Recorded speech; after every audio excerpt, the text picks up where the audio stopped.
साल था 1882।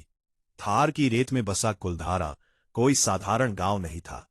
यहां रहते थे पालीवाल ब्राह्मण, विद्वान, कुशल किसान और व्यापारी।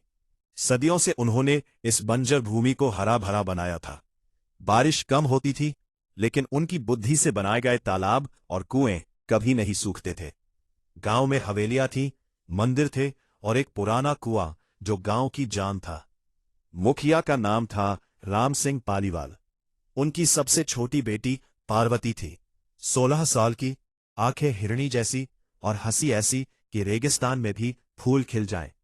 पार्वती को गांव के युवा वीरेंद्र से प्रेम था। दोनों बचपन से साथ खेलते थे और अब शादी की बातें चल रही थी। लेकिन जैसलमेर के दीवान सलीम सिंह की नजर पड़ गई पार्वती पर। सलीम सिंह क्रूर था, लालची था। उसके हरम में सैकड़ों औरतें थीं, लेकिन उसकी भूख कभी नहीं मिटती थी।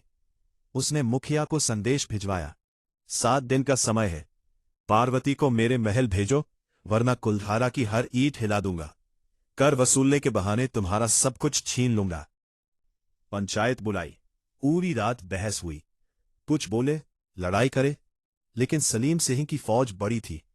कुछ बोले भाग जाए, लेकिन कहा और कैसे इतने सारे लोग।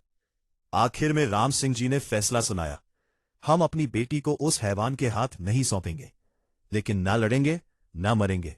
हम ये गांव छोड़ देंगे, पूरी रात में सब निकल जाएंगे और जाते जाते ऐसा अभिशाप देंगे कि कोई यहां बसने की हिम्मत ना करे।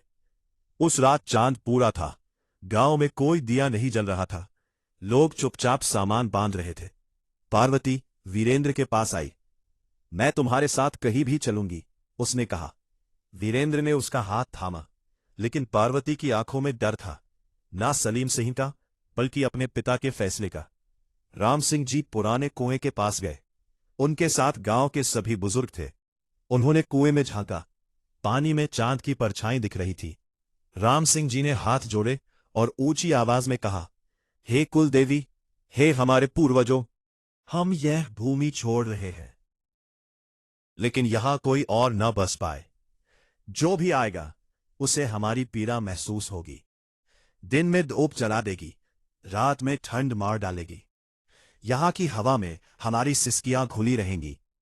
कोई बच्चा यहां नहीं रोएगा, कोई औरत नहीं हंसेगी। यह गांव हमेशा सूना रहेगा, जब तक न्याय नहीं मिलेगा। कहते हैं कि जैसे ही उन्होंने अभिशाप पूरा किया, हवा तेज चली, रेत उड़ने लगी और कुएं का पानी एक पल में सूख गया। सुबह तक कुलधारा खाली था। आज सुबह मंदिर, हवेलियां सब छोड़कर लोग निकल गए। कोई नहीं जानता वे कहाँ गए। कुछ कहते हैं वे गुजरात चले गए, कुछ कहते हैं पाकिस्तान की तरफ। लेकिन कुलधारा वैसा का वैसा रह गया, जैसे समय रुक गया हो। आज भी वहां सूरज ढलते ही अजीब होता है। कई लोग आए बसने की कोशिश करने। सरकार ने भी कोशिश की, लेकिन हर बार कुछ न कुछ हो जाता। मकान बनते बनते गिर जाते, लोग बीमार पड़ जाते।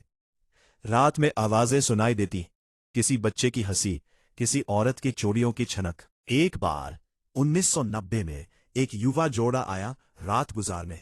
वे पैरानॉर्मल जांच करने वाले थे। रात को उन्होंने रिकॉर्डिंग की।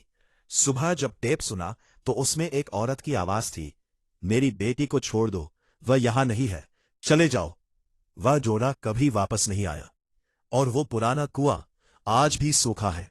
लोग कहते हैं कि अगर आप उसमें झांकें और कान लगाएं तो सुनाई देती है एक दूर की सिसकी, जैसे कोई कह रहा हो, न्याय कब मिलेगा।